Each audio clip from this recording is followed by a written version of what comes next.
Just so you know, since yesterday, Thomas the Train Engine has been following me around and stealing my dreams. That's pretty normal for Thomas the Train.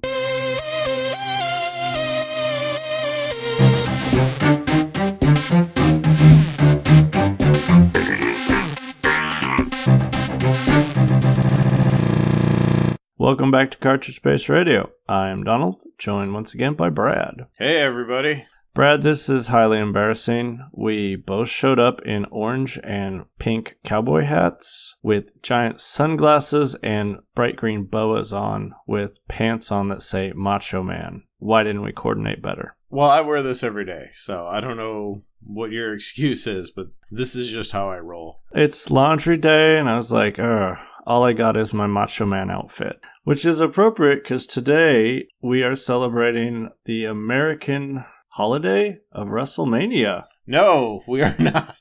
SummerSlam. SummerSlam. You know, still one of the four majors of pro wrestling. You know, like tennis has Wimbledon and the U.S. Open and the Australian Open, the French Open, and golf has the Masters and the U.S. Open and the British Open and the other one. And wrestling has their four majors: WrestleMania, the Royal Rumble, Survivor Series, and SummerSlam, which I think if we timed this out correctly and were very meticulous with our calendars, should have been yesterday. Well, can you believe that thing happened near the end? With the guy. Yeah, what? It's crazy. Just the most insane SummerSlam I've ever seen. Or that time when the guy was cheating and the ref didn't see it somehow. And it was the first time ever in pro wrestling history. Or the good guy became a bad guy. I couldn't believe that either. I was really counting on good guy to keep being a good guy. And when someone got hurt in the back and was not able to go out, but then surprisingly they came out at the end to win the thing for the other thing? Yes. You know, we're joking here, but I'd say early to mid 90s, I loved wrestling a lot. I'm kind of right there with you. I was a little bit later on. It was late 90s for me. I was in college, so it was probably a little bit older than what you traditionally think of for like the age for wrestling, but there was also the quote-unquote attitude era where things were becoming more adult, and by more adult they generally mean more juvenile, where there are more scantily clad women and dirty jokes. That's some Sonic attitude right there. This week we played professional wrestling games. Yes, we did. The majority of them from that era that I was just talking about, kind of late 90s.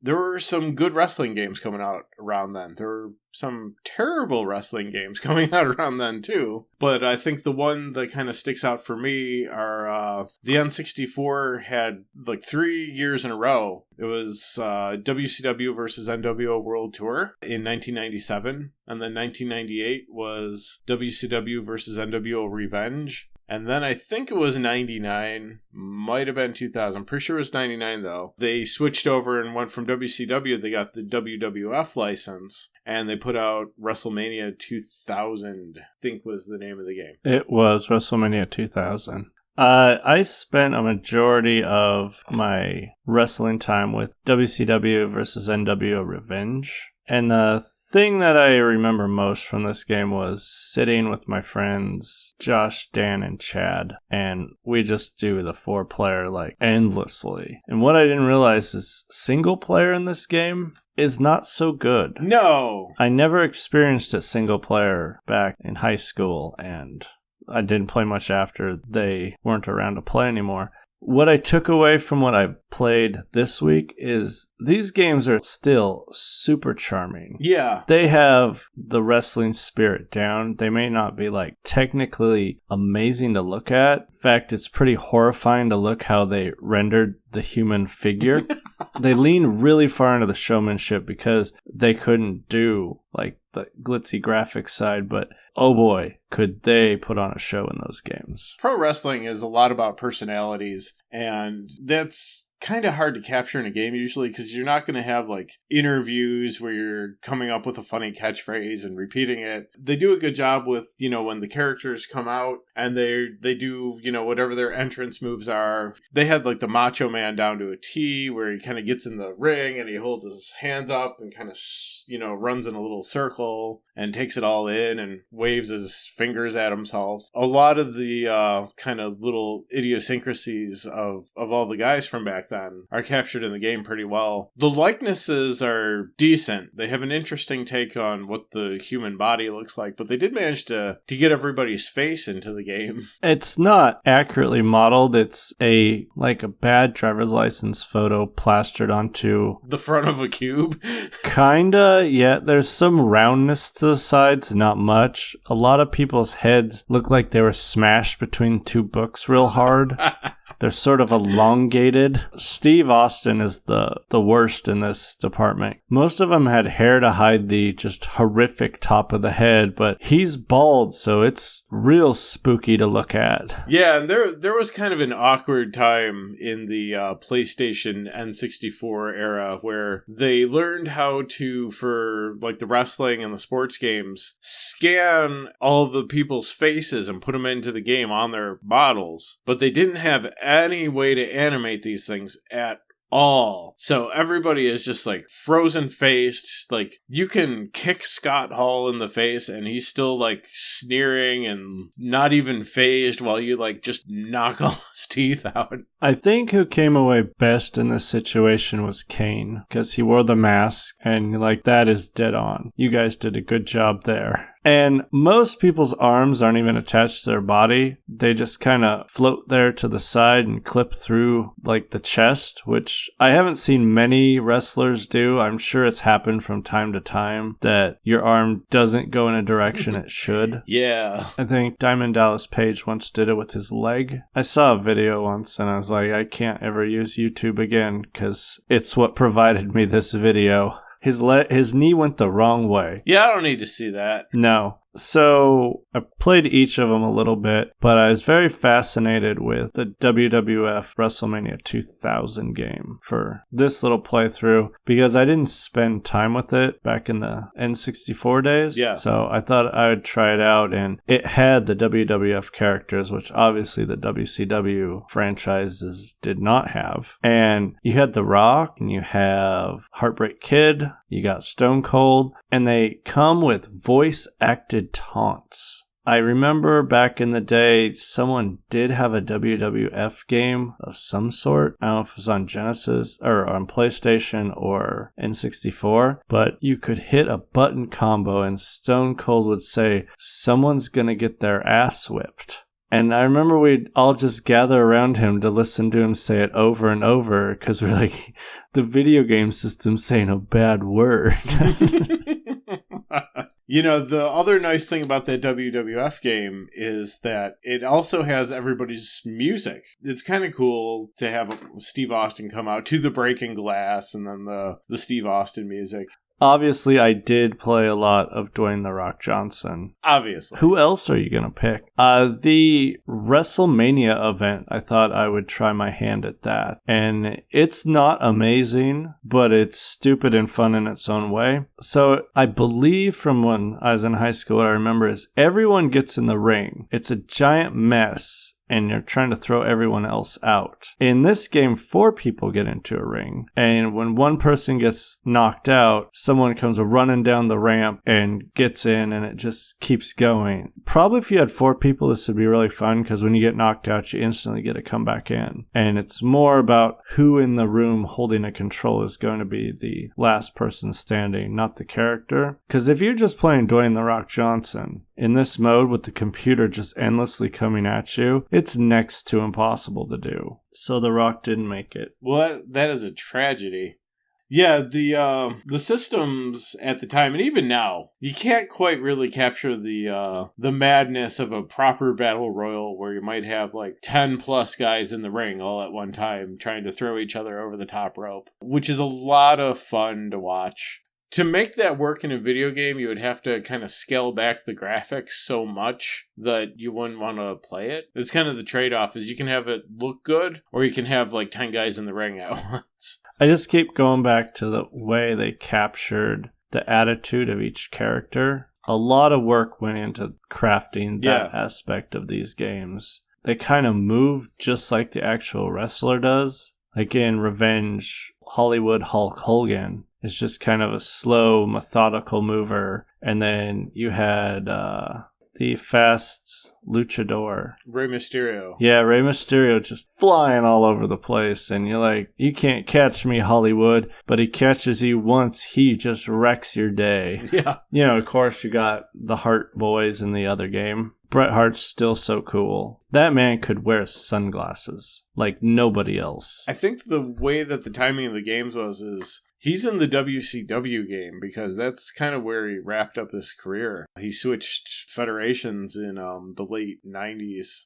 So it's kind of weird, you know, you think of him as like the guy who was in the WWF for like 20 years or something. But in video game, he's in the WCW game. In real life, only lasted for a couple of years, I think. And they didn't really know what to do with him. They're like, man, we gave this guy a lot of money to be in a match every couple months. I'm not sure, but I'm pretty sure he's in the WrestleMania 2000 game. He might be. So I think in the opening it showed HBK, and then he did the flying across the ring to sort of land into the person sideways as they're in the turnbuckle, which I think was his thing. Wherever he is. Thank you, Bret the Hitman Hart. Your hair was always so moist. On the technical side of these games, man, those control schemes were weird. Yeah, well, the N64 controller was weird. If you're doing what we did, which was play it on a PC, it's hard to get anything that really, you know, is laid out even remotely close to the way an N64 controller was. It was an odd design. Yeah, that just makes the controls that much weirder, but it was kind of an awkward game even at the time. The N64 never found a great way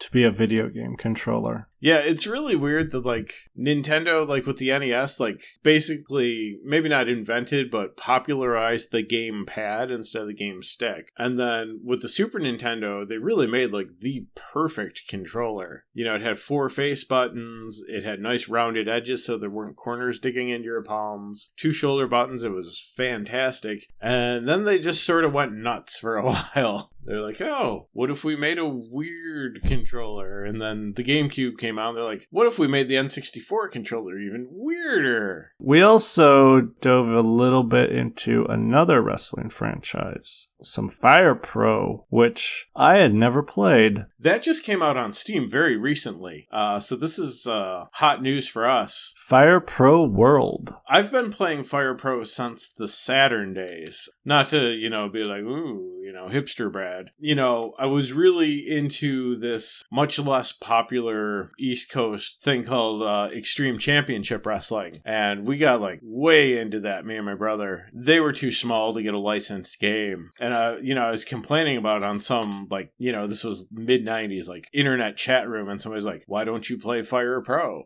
And he's like, you can make any wrestler you want. So I got that on the Saturn. It's incredible. I've been playing it ever since, but the only time that it was released in the United States was for the PlayStation 2, and then just this past week or so on Steam with Fire Pro World. It is great to see that it is, you know, catching on. I dove into the Steam workshop for that game just to see what was up. There's a few custom wrestlers in there. Being able to easily share your creations is game-changing for that. Previously, it was always on consoles. There, you know, wasn't really much in the way of getting your save files online. You could do it with the PS2. You needed, like, some weird disk drive thing. When they released it for PSN, you could use a USB drive to download saves that way. And I found a file that some guy had made, like, probably every wrestler who's ever existed. Like, it wasn't even, like, a save file, because the Fire Pro on the PS2 is limited to, like, 800 wrestlers. So this was, like, 20 save files with 800 guys each. And I found that, and that was pretty amazing. But that was a lot of work. And now to be able to just, like, go on Steam and be like, you know, type in Macho Man and find, like, 10 different custom versions of the Macho Man and decide which one you like best and download it is amazing. For people who haven't played Fire Pro, it is more of your, I guess you'd call it like an SNES style wrestler. It's not 3D. No. It feels a little more fighting game than the,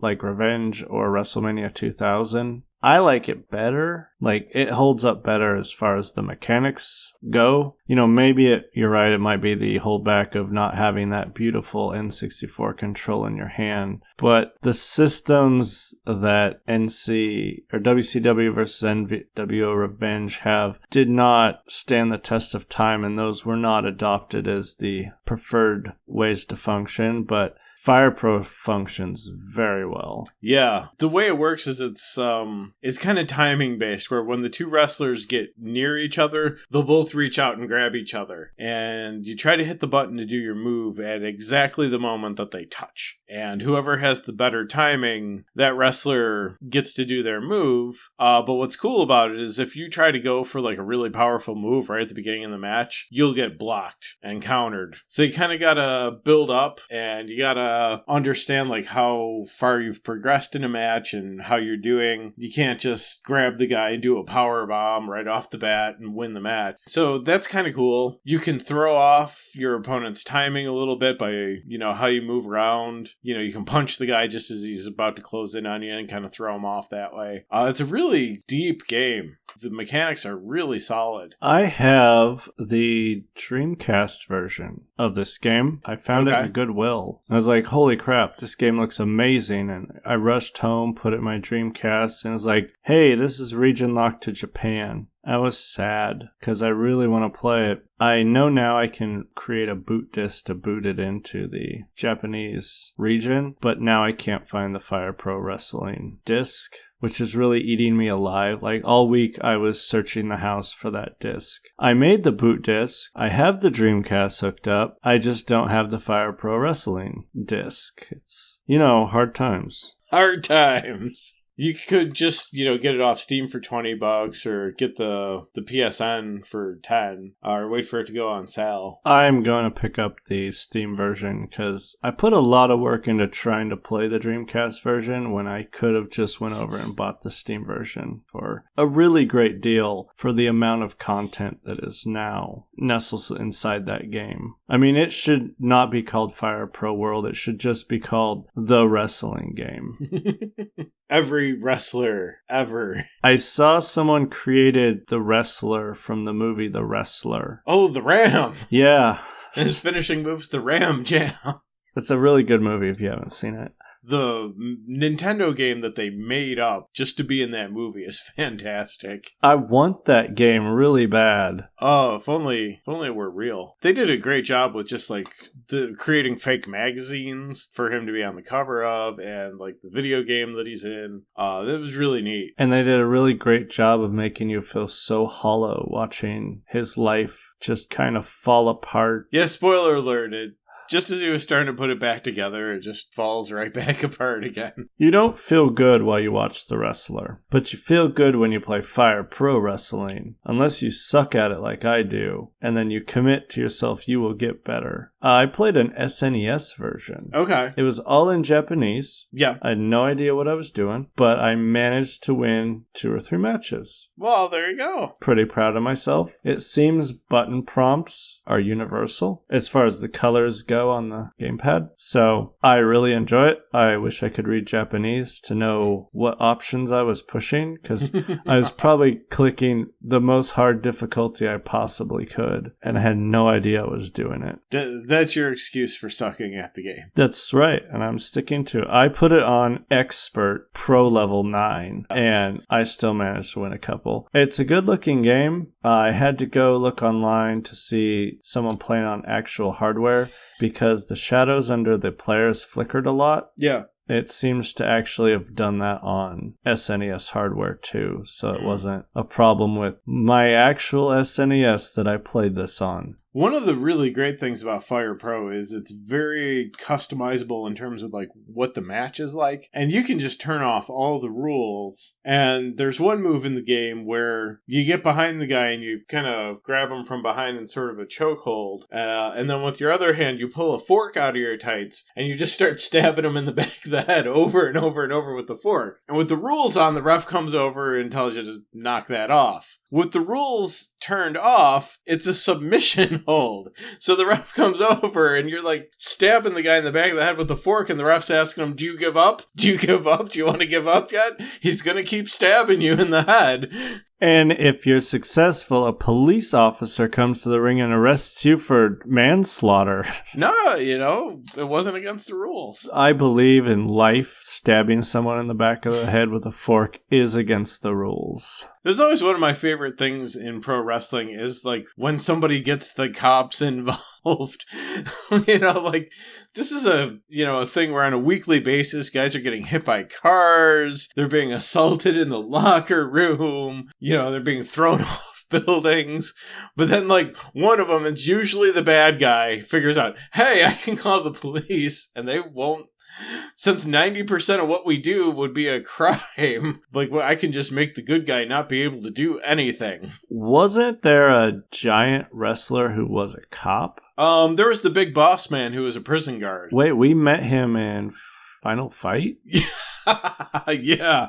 One of the bosses in Final Fight could probably pass for the Big Boss Man. So they're like, all these bad guys keep calling the police. We should just have a policeman wrestler that would settle all this. Could you imagine a wrestling angle where the storyline was just the one guy was a cop character, but then they called the actual police on him, and they're like, you can't do that. This is all fake, guys. It's all fake.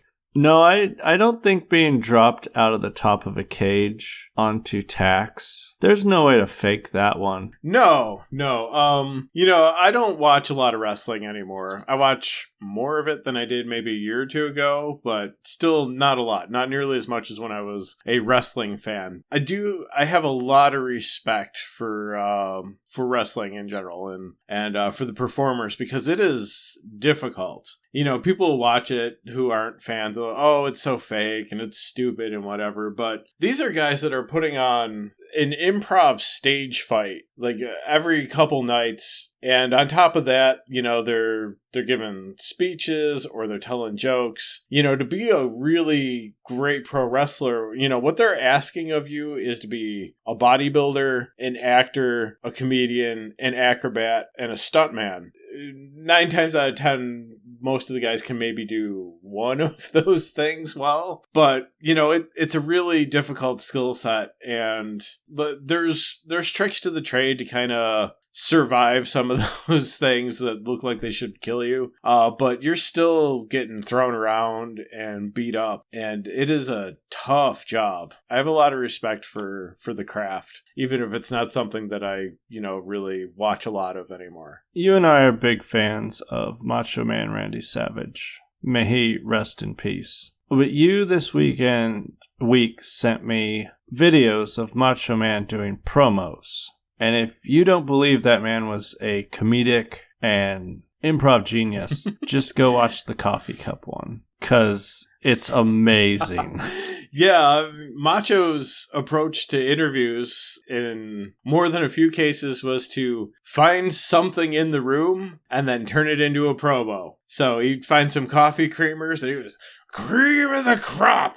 And he'd hold up the creamers and he'd talk to Mean Gene for a while and he would just kind of riff off that. I didn't appreciate him when I was, a kid and watching him in the late 80s, but going back and watching some of his interviews and stuff, he is just amazing. And that's one thing you can't capture in these games. I know they've tried in the 360 PS3 era to get more into that, but the N64 and Fire Pro, there's none of that aspect of pro wrestling, which is sad because the backstage antics and the smack talking back and forth is a major part of what makes wrestling fun to watch. I personally keep looking at that WWF or WWE archive video subscription program. I'm it might be fun to go back and watch some of these matches I thought were just world shattering for me in high school. How could Goldberg spear the entirety of the NWO in one move? Why did they group together and all get hit at the same time? And what are those things on the side of Goldberg's shoulders that look like airplane pillow? Later, I found out those are muscles. I don't have those.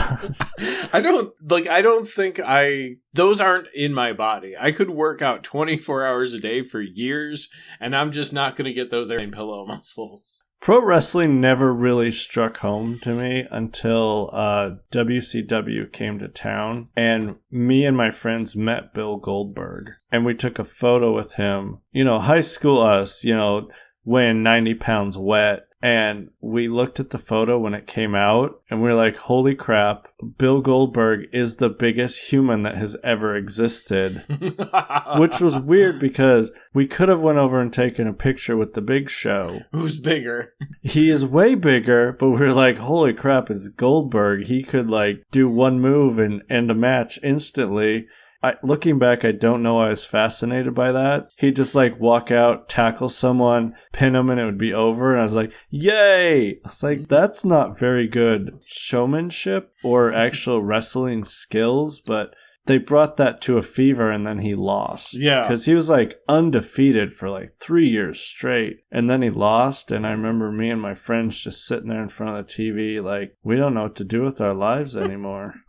Goldberg lost. There was a criticism when he had the big winning streak, and they were making a big deal out of the big winning streak, is they're just this guy has to lose eventually, and when he does, there goes his whole identity. He's the guy that never lost, and then he loses, and then what? Yeah, I don't think he really did much after that loss. I had a t-shirt in support of Bill Goldberg. That's how big of a fan of Goldberg I was. Probably with 90% of the nation that watched wrestling. That was right around the time when I fancied myself this sophisticated wrestling fan who was too smart to fall for the Goldberg hype. And, looking back, it was really stupid because, there's a lot of guys that, are in kind of this sophisticated wrestler mode where they hate Hulk Hogan because he could only do 2 moves. And, at the end of the day, this stuff's supposed to be fun. It was really fun to watch Goldberg Hulk out and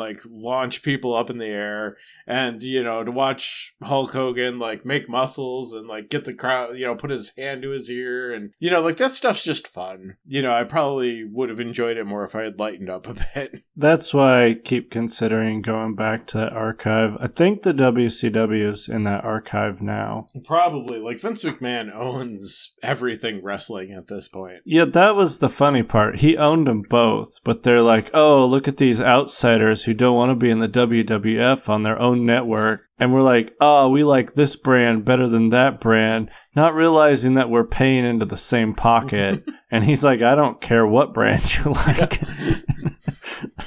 WCW seemed to be more family friendly, while WWF was going all edgy. Yeah. WWF knew how to make a television show, though, which, WCW had a really big, robust roster. They had some star power, but, you would turn it on, the arena would be really dark, and then, the ring was gray with gray ropes and, a dark gray mat. And it's just, I don't think they realized that they were actually putting on, a television show. They're just let's make this as monochromatic and as hard to look at as we possibly can. Let's have really fiery entrances so that there's just a smoky haze throughout the 3-hour show. They got to the Xbox 360 color palette before the Xbox 360 did. Wrestling is fun. If you don't agree, we're sorry about how wrong you are. 90s wrestling was very fun. I have not checked out the stuff lately. It might not be fun. I know there's a man that nobody can see.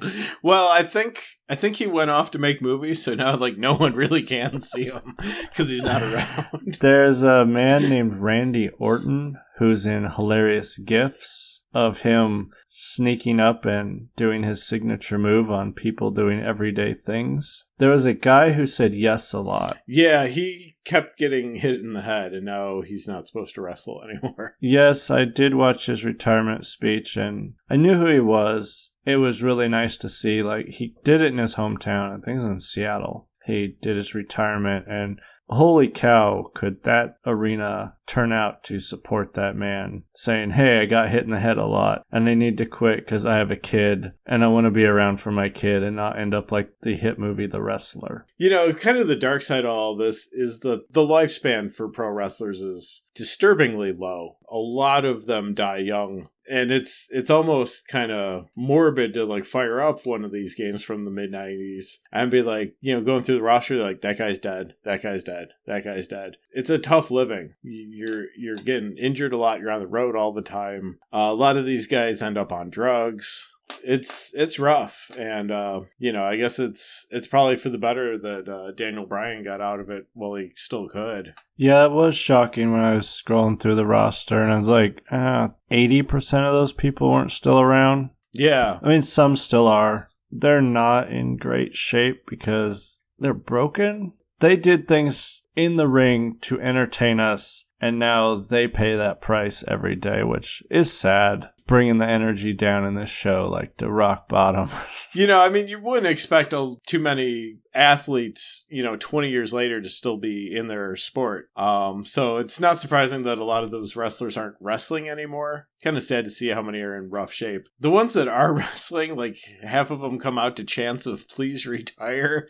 So maybe some of them should move on and haven't. I believe the biggest tragedy in wrestling after playing WWF WrestleMania 2000 was the current state of Triple H's hair. Oh, it was a glorious mane back then, was it not? That man had fabulous hair because the N64 had actual, the video clips of their entrance. Like, holy crap, we are watching video on an N64. This is amazing. PlayStation's over there like, bro, we can have a movie. 486 computers are like, dude, I've been doing this for 7 years. You played the seventh guest. Just that man had hair to be envied by the world. Like, I remember when I was little, I was like, I'm going to have hair like Triple H, and then you probably just instantly grow the muscles. That was my line of thought, and my mom was like, you need to cut your hair, you look stupid. Shut up, Mom, I look like Triple H. You weigh 90 pounds wet, and you have long, greasy hair. You weigh 90 pounds, and 10 pounds of that is hair. 5 more pounds of just, please wash your hair. I had long hair when I was 16, and the one day I took a shower and I was combing it, and I pulled a muscle combing my hair, and later that day I got a very short haircut, and I have not looked back. Did you want to tell people you strained yourself combing your hair? It's the manliest injury there is. Were you like, yeah, I strained myself combing my hair? Yes. Like, I have to sit out of gym class, and they're like, who's this short-haired guy? I'm like, I hurt my arm combing my hair. Yeah, I mean, there's not our usual thing where we can pick apart the stories of these video games. I mean, most of the stories you could tell about these video games are sitting in your friend's basement, 3, 4 in the morning, in a Mountain Dew-fueled rage, punching each other as hard as you can when you think someone's done something cheap to beat you at a match.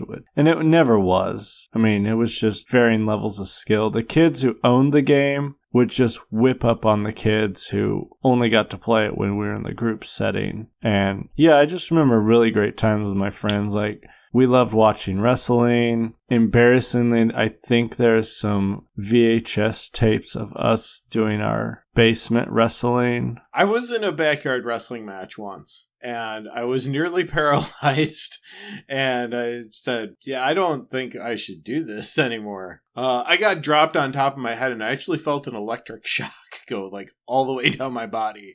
And I'm like, oh, I'm crippled. And I started, wiggling my toes. I'm like, oh, thank God. And, didn't even really pay attention to the fact that I got pinned or anything. Yeah, I think you had your priorities straight in that situation. Yeah. Yeah, I wasn't really thinking about, whether or not I was losing the match that I was predetermined to lose in a backyard wrestling league. I'm going to check my motor functions right now. Did I poop myself? I did not. This day's going better than I thought. Victory!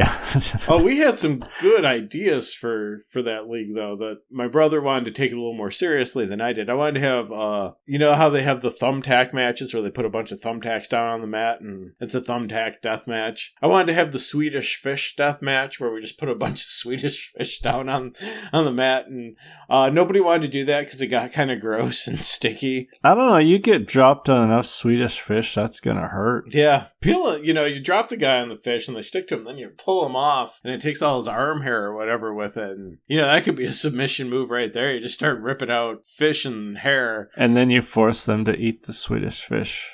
Oh, yeah, that's like how you win the match. Is you force somebody to eat a fish that was stuck to their leg. That's some Mankind level stuff right there. I believe he had a friend who was a sock. Mr. Socko. Mr. Socko is actually in WWF WrestleMania 2000. I hope not as an individual character. No, he's just on Mankind's hand. And I was like, wow, they textured part of this guy's arm white. If you know the era that it's coming from, you know exactly what that is. And you're like, this is amazing. Because when the sock came out, you're like, oh, he's going to put that dirty sock in that dude's mouth. And that dude's going to let him put that dirty sock in his mouth. That is commitment to the crap. Because there's very few times in my life I would let someone put a dirty sock in my mouth. Like, we need to have a serious heart-to-heart conversation before that goes down. But everyone in the WWF seemed to be okay with it. Yeah, it was quite a turn, because 10 years earlier, the $1 Million Man was putting money in people's mouths. And now it's here's a dirty sock. And it's I would rather have the $100 bill, please. What kind of move was that? I'm going to pay you? With mouth money? He would knock the guy unconscious, and then as a show of disdain, he would just roll up a $100 bill and shove it in the guy's mouth, which I think was how they actually paid their wrestlers back then. That guy got to keep that money because that was his paycheck for the match. I imagine in that era, you'd have to be pretty nervous about a rolled up $100 bill being put in your mouth. Am I going to get just so high on cocaine right now? Because that's what that $100 bill was used for. It probably wasn't crazy to think that wrestlers in the 1980s might have indulged a little bit already. Yeah, we don't have to decide heroes and villains in this one. It's impossible to decide because as soon as you think somebody's the hero, he accidentally hits his best friend with a chair when he meant to hit somebody else, and then they turn on each other. And then he pulls off his shirt, and it turns out he was wearing an NWO shirt underneath it the whole time. What? Oh no. Yeah. And then it fades to credits. You're like, I have to come back next week to see what happens. Why do they toy with my emotions? I don't think we talked much about the games. We just this was a wrestling episode. As pretty much lapsed wrestling fans, we needed to excise this demon. I hope everyone had a good SummerSlam. If you accidentally found this because you were searching for SummerSlam, our tagging of this worked beautifully. And we hope you enjoyed your time with us. Yes, but before you go, we have an email. Yes. You said if we got an email, you'd read it on the show. A couple weeks back, we talked about Tiger Electronics. I said we would read an email live, and then you made a joke about how, would we read it if we were dead, and then it just got weird. I forgot to contact this person, ask if we could use their name, so I'm just not going to do that. So, are you ready, Brad? They say, I think I had the football Tiger Electronics thing, and I blame it for never getting into football. I also had a Space Invaders machine that I think used C-cell batteries. Holy crap. And I know it had either individual LEDs or light bulbs. I remember the bulbs, but it's pretty insane. Behind a cutout of Space Invaders pixel art. It actually played pretty well. I know it was inside because my dad smashed it because I was whining or something. I think he was the ultimate loser in that equation. Someone rage quit your game. I'm sad because that game sounds pretty rad. So it sounds like it was a piece of paper with the Space Invader sprites cut out and then light bulbs behind it lit up. Yeah. That's pretty cool. It's like a light bright that you can play Space Invaders on. This is the weirdest description, I think. There was no way I was ever going to get there if you had asked me. What do you think we're going to talk about in this email that we received?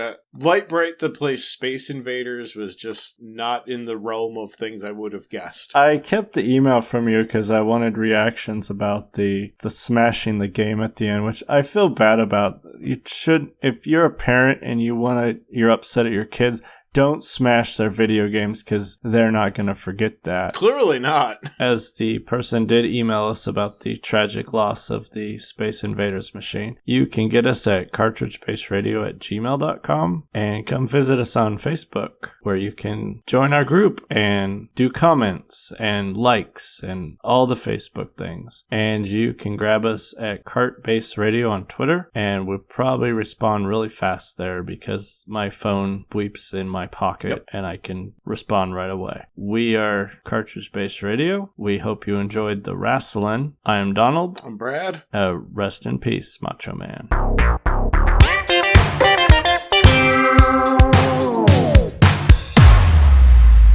I was like, I can edit that first one out, then you like just double down on it. It's like,